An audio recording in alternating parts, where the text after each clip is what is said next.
میں نے دیکھا کہ ماں اپنے بیٹے کو آہستہ سے مارتی اور بچے کے ساتھ خود بھی رونے لگتی۔ میں نے آگے ہو کر پوچھا کہ بہن بچے کو کیوں مار رہی ہیں جبکہ آپ خود بھی روتی ہیں؟ اس نے جواب دیا کہ بھائی صاحب، آپ کو تو معلوم ہے کہ اس کے والد اللہ کو پیارے ہو گئے ہیں اور ہم بہت غریب بھی ہیں۔ میں لوگوں کے گھروں میں مزدوری کرتی ہوں اور اس کی پڑھائی کا مشکل سے خرچہ اٹھاتی ہوں۔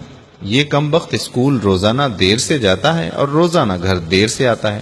جاتے ہوئے راستے میں کہیں کھیل کود میں لگ جاتا ہے اور پڑھائی کی طرف ذرا بھی توجہ نہیں دیتا، جس کی وجہ سے روزانہ اپنے اسکول کی وردی گندی کر لیتا ہے۔ میں نے بچے اور اس کی ماں کو تھوڑا سمجھایا اور چل دیا۔ اگلے دن صبح صبح سبزی منڈی کچھ سبزی وغیرہ لینے گیا تو اچانک میری نظر اسی 10 سالہ بچے پر پڑی جو روزانہ گھر سے مار کھاتا تھا۔ کیا دیکھتا ہوں کہ وہ بچہ منڈی میں پھر رہا ہے اور جو دکاندار اپنی دکانوں کے لیے سبزی خرید کر اپنی بوریوں میں ڈالتے تو ان سے کوئی سبزی زمین پر گر جاتی اور وہ بچہ اسے فوراً اٹھا کر اپنی جھولی میں ڈال دیتا۔ میں یہ ماجرا دیکھ کر پریشانی میں مبتلا ہو رہا تھا کہ چکر کیا ہے۔ میں اس بچے کو چوری چوری فالو کرنے لگا۔ جب اس کی جھولی سبزی سے بھر گئی تو وہ سڑک کے کنارے بیٹھ کر اونچی اونچی آوازیں لگا کر اسے بیچنے لگا۔ منہ پر مٹی، گندی وردی اور آنکھوں میں نمی کے ساتھ ایسا دکاندار زندگی میں پہلی بار دیکھ رہا تھا میں۔ دیکھتے دیکھتے اچانک ایک آدمی اپنی دکان سے اٹھا جس کی دکان کے سامنے اس بچے نے ننھی سی دکان لگائی تھی۔ اس شخص نے آتے ہی ایک زوردار پاؤں مار کر اس ننھی سی دکان کو ایک ہی جھٹکے میں ساری سڑک پر پھیلا دیا اور بازو سے پکڑ کر اس بچے کو بھی اٹھا کر دھکا دے دیا۔ ننھا دکاندار آنکھوں میں آنسو لیے دوبارہ اپنی سبزی کو اکٹھا کرنے لگا اور تھوڑی دیر بعد اپنی سبزی کسی دوسری دکان کے سامنے ڈرتے ڈرتے لگا لی۔ بھلا ہو اس شخص کا جس کی دکان کے سامنے اب اس نے اپنی ننھی دکان لگائی۔ اس شخص نے اس بچے کو کچھ نہیں کہا۔ تھوڑی سی سبزی تھی، جلد ہی فروخت ہو گئی اور وہ بچہ اٹھا اور بازار میں ایک کپڑے والی دکان میں داخل ہوا اور دکاندار کو وہ پیسے دے کر دکان میں پڑا اپنا اسکول بیگ اٹھایا اور بنا کچھ کہے اسکول کی جانب چل دیا۔ میں بھی اس کے پیچھے پیچھے چل رہا تھا۔ جب وہ بچہ اسکول پہنچا تو 1 گھنٹہ دیر ہو چکی تھی، جس پر اس کے استاد نے ڈنڈے سے اسے خوب مارا۔ میں نے جلدی سے جا کر استاد کو منع کیا کہ یہ یتیم بچہ ہے، اسے مت مارو۔ استاد فرمانے لگے کہ سر، یہ روزانہ 1 گھنٹہ دیر سے آتا ہے، میں روزانہ اسے سزا دیتا ہوں کہ ڈر سے اسکول ٹائم پر آئے اور کئی بار میں اس کے گھر بھی پیغام دے چکا ہوں۔ بچہ مار کھانے کے بعد کلاس میں بیٹھ کر پڑھنے لگا۔ میں نے اس استاد سے ان کا موبائل نمبر لیا اور گھر کی طرف چل دیا۔ گھر جا کر معلوم ہوا کہ میں جو سبزی لینے گیا تھا وہ تو بھول ہی گیا ہوں۔ حسب معمول بچے نے اسکول سے گھر آ کر ماں سے ایک بار پھر مار کھائی ہوگی۔ ساری رات میرا سر چکراتا رہا۔ اگلے دن صبح کی نماز ادا کی اور فوراً بچے کے استاد کو کال کی کہ منڈی ٹائم ہر حالت میں منڈی پہنچے، جس پر مجھے مثبت جواب ملا۔ سورج نکلا اور بچے کا اسکول جانے کا وقت ہوا اور بچہ گھر سے سیدھا منڈی اپنی ننھی دکان کا بندوبست کرنے نکلا۔